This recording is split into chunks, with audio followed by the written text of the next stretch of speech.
little bit to see what beach He people like be? strippers. You might want to take off some of your clothes on your profile, friend.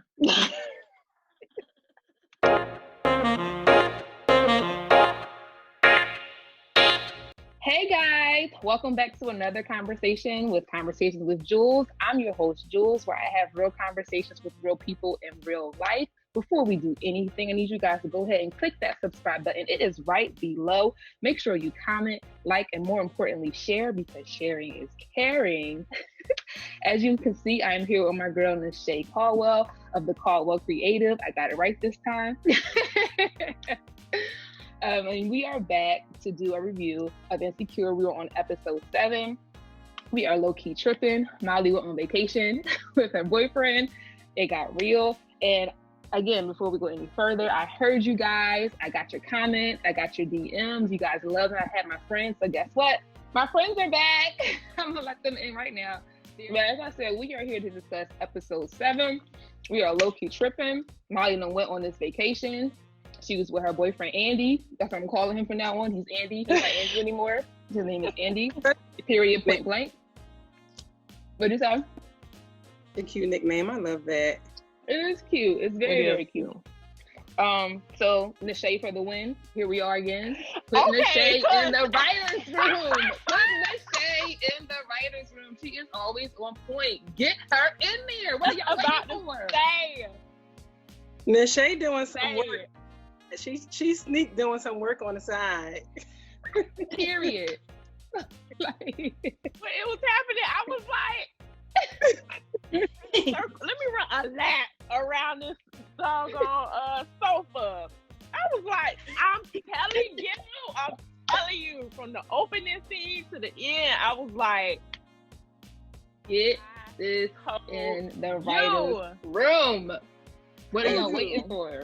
I also want to say big up to Jay Ellis. It was his directorial debut, and he did that. It was good. So good. It was really, really good. And I also want to shout out Issa for always creating a platform for her people to join her in, and then also paying homage to the people before her. Yes, I'm loving it. She's bringing us all the pills. She's bringing out the classic folks that we all grew up watching. I love it. And she grew up watching them too. She said, "Come on the show. Come on, girl. I wouldn't be here if it wasn't for you. So come on the show." But this episode opened up with Molly, Peep, and Issa leaving the restaurant per Niché's request. Our writers room person knew. Our resident writer. Right. Do you want to expound on that, Miss? Do you have anything else to say about that? It happened just the way I said. I told you she saw her, and I told you she hadn't even ordered her food yet. I still think she was hoping to catch her there, and that's why she still was like, I don't know what to order. I don't know. Also feel like the way she turned was so deliberately, like, with her back towards the door. Like, yeah. She was like, oh, okay, here we go. Kind of like, okay, I was ready for this.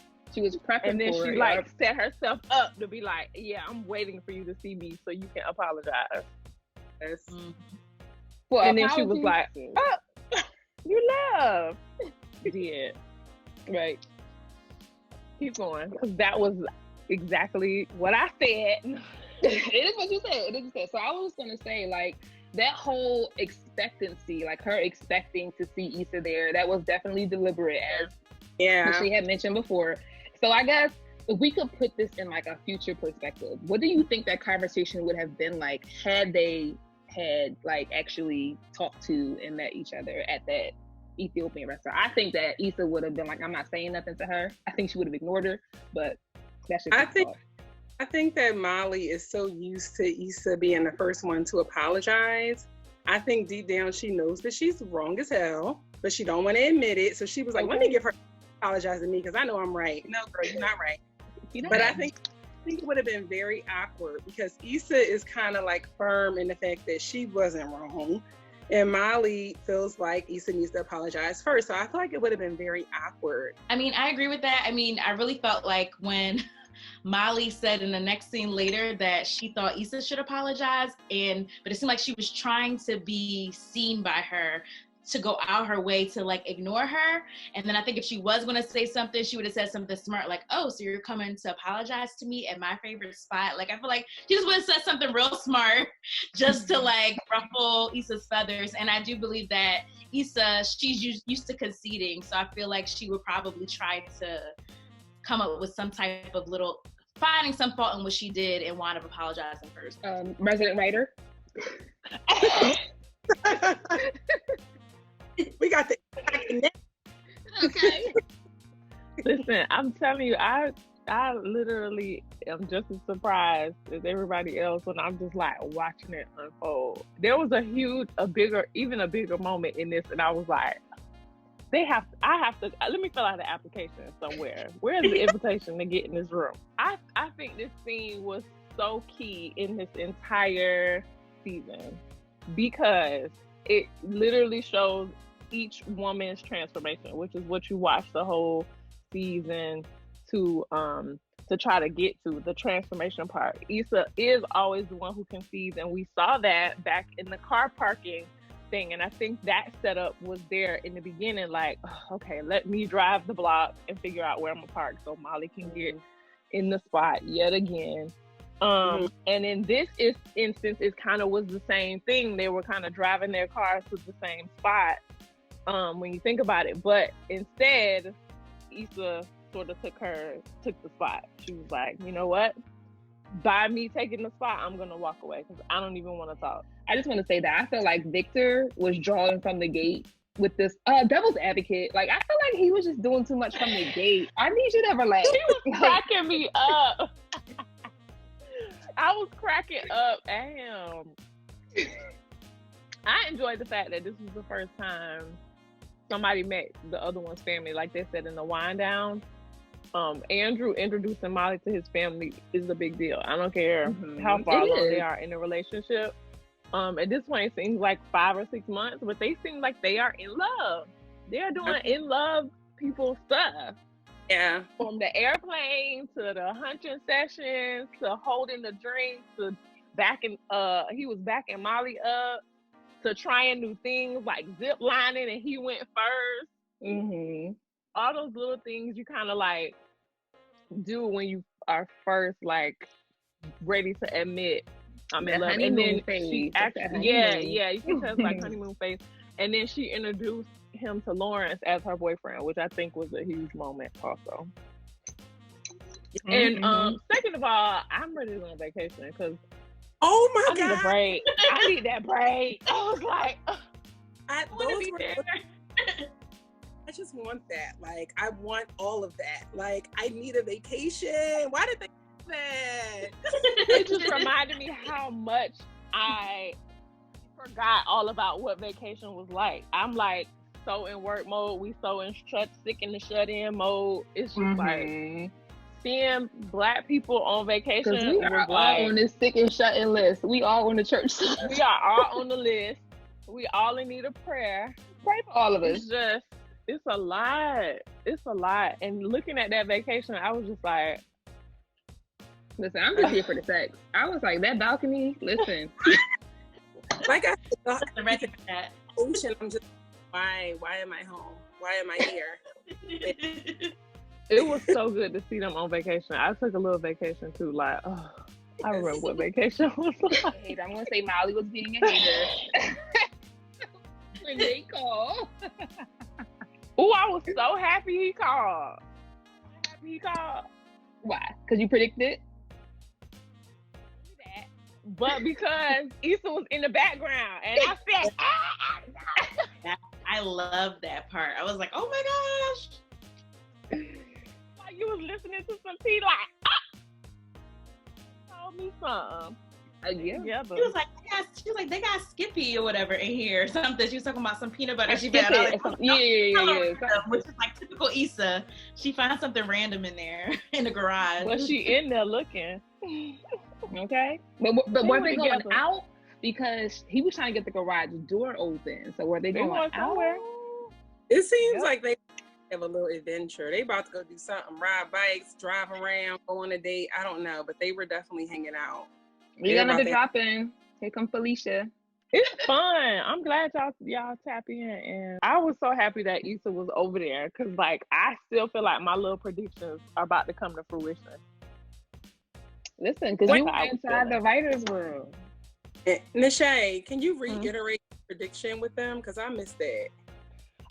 I said early, I don't remember which episode it was, but I said early on, the fight between Issa, because you could tell it was like a build-up happening between Issa and Molly. And I said the fight and whether it's a reconciliation or whatever it is not strong enough to be like the season finale. Like, it can't just be that. It has to be like something else. And I said, if it were me, I would say for Issa, since she's the star of the show, to be in a conflict or a crossroads between Lawrence and Nathan.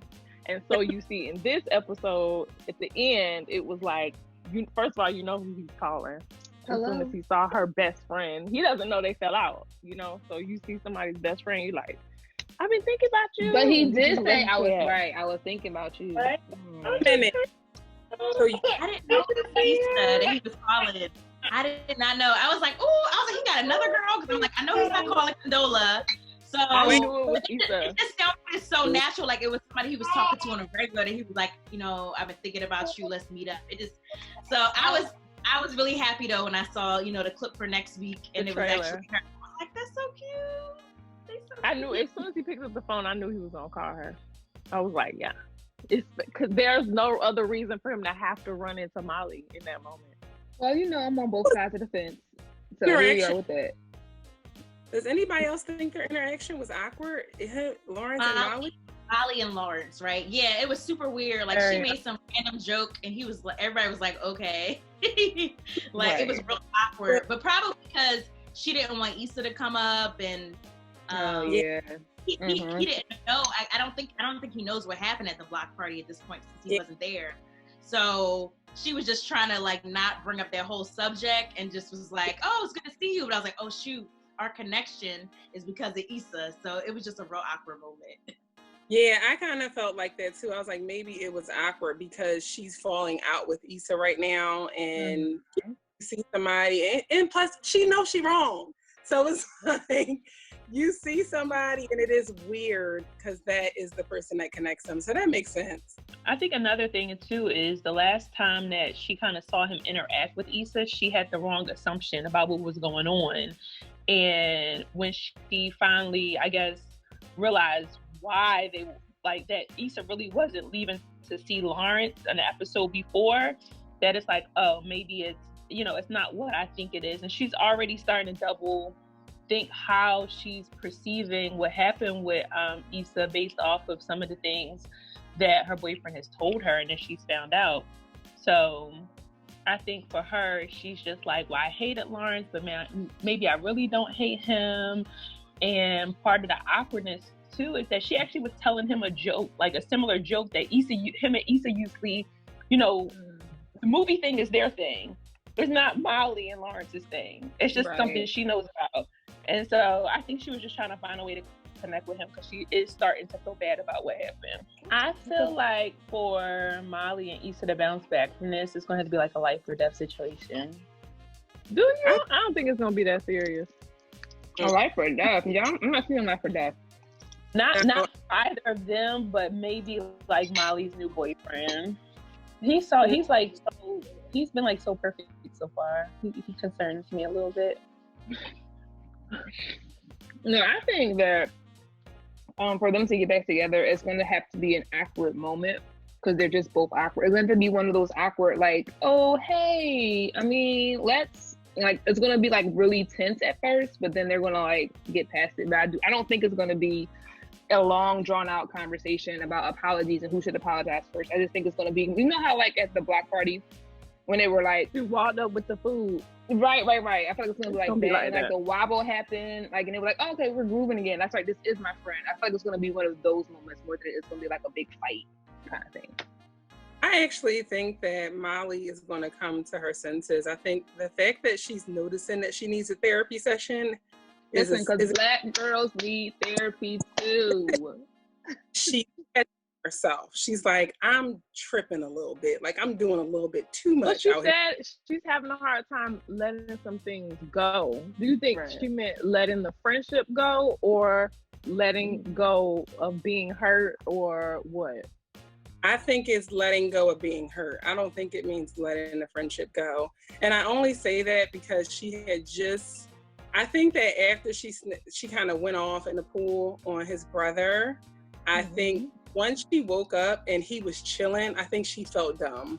And I think she felt like, maybe not dumb, but maybe like, Molly, you're doing it again. Like, you are, you know, being this person that like, don't want to talk things through, you know, you think that you're right all the time. I think she kind of like, it kind of brought back memories of some of her past altercations with people, and it probably made her think about Issa.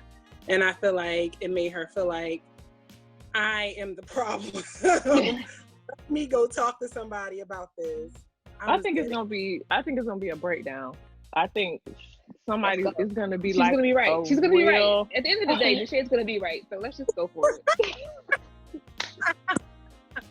I just think it's gonna, speaking to character development, I just think it's gonna be a moment that, and I don't know if it's gonna come from therapy or what, but it's gonna be a breakdown. She's gonna let it go, all of it. And whether Issa will be there or with the therapist, I don't know, but I think they will both get to a place that they can honestly say what it is, like, what is wrong with us? Like, what are we doing? What happened?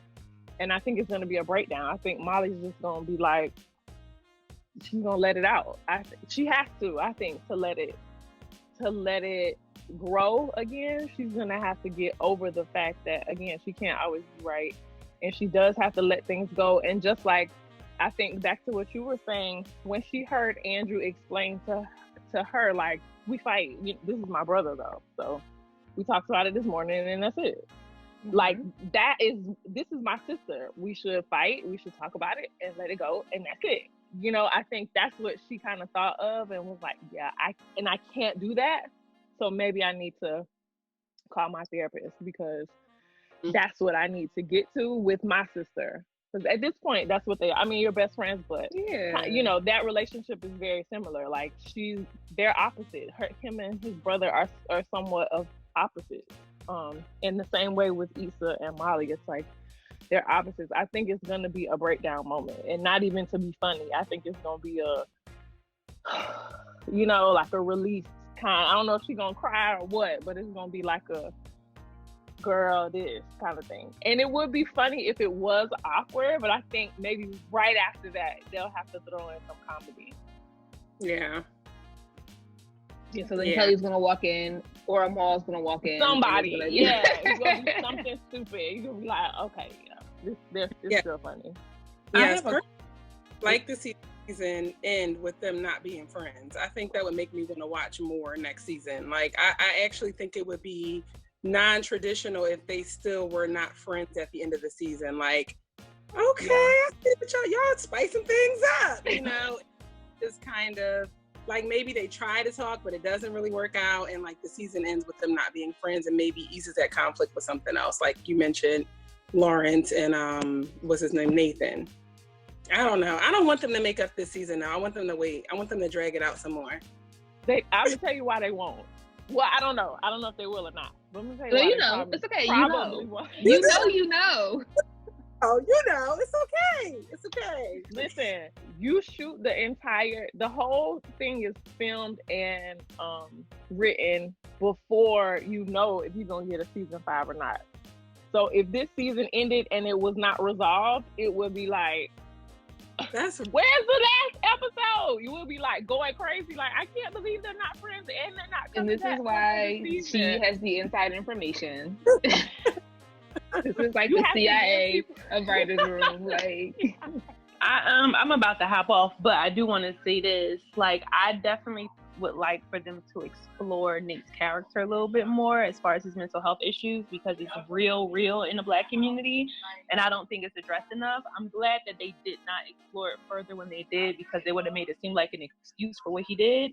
And I think the complete ghost was wrong. I definitely felt like he could at least shot her a quick text to be like, I'll hit you back later, or I'm unavailable. Just something to let me know that you're alive and breathing. Like, real short, like, I can't talk right now, I'm going through something. Just something. Like, to go for a whole month, like, I understand, like, depression is real, mental health issues is real, family matters is real, but a quick one-liner text would have sufficed. So I'm glad they didn't explore it too much right then, because then it would have looked like that was an excuse to make it okay, and it might have gave the wrong signal to other Black women, like, oh, well, make sure that his mental health is okay first before you jump to these conclusions after being ghosted for a whole month. Right. But I would like for them at some point to explore that part of his character, you know, just to address it, because it's a real issue in the Black community. Cross paths. Really good. Yeah. Where do you think it's gonna go, Julie? We got 3 more episodes. As far as what's going to happen moving forward, I do not think, honestly, I do not think that Lawrence is going to tell Issa how he feels about her. I feel like in this coming episode, like, of course we see they're together, they're having drinks or whatever, but I feel like something is going to happen. It's going to stop that conversation yet again. Whether somebody's going to walk in and interrupt the conversation, she's going to see Molly in the distance, or something's going to happen where he's not going to be able to express, like, this is what's going on, is how I feel about you. I do feel a lot about, like, how you said, Niché. I think it's going to be like maybe a season ender, where she's stuck with, like, do I want to pursue Nate, or do I want to go back with Lawrence? I do feel like that's going to be like her limbo kind of thing. But I don't know. That's just where I am with her building her relationships and, like, where she's going relationally wise. I still don't think that her and Molly are going to be her, like Issa and Molly from season 1. I don't see that coming anytime soon. And I don't know. I guess, and it's still with Molly. It's still with Issa and her job. Like, what are you doing now for your income? Because as we saw in the previous episode, she was actually broke. So how are you gonna pay your bills, sis? Like, what are we doing moving forward? So I think more of that story is going to be told for Issa's side, like, as far as her deciding her career moving forward. Yeah, that's where I'm at with it. I don't know, guys. I do think, because Niché just ruffled everything up with this with her theories. Now you confusing me. I don't know what to think no more. I don't even know what to think. Jesus. That's why I'm not gonna go. Yes, you are. I agree with the crossroads thing about Issa having to choose between Lawrence. I do not think Issa and Molly will be 100%. I'm hoping that Molly actually does apologize, though. And I'm hoping maybe Issa will be the one, like, oh, like Jan said, like, no, thank you for the apology, but, you know, I'm just not ready to move on yet. She might not say it like that, but that might be her attitude towards it.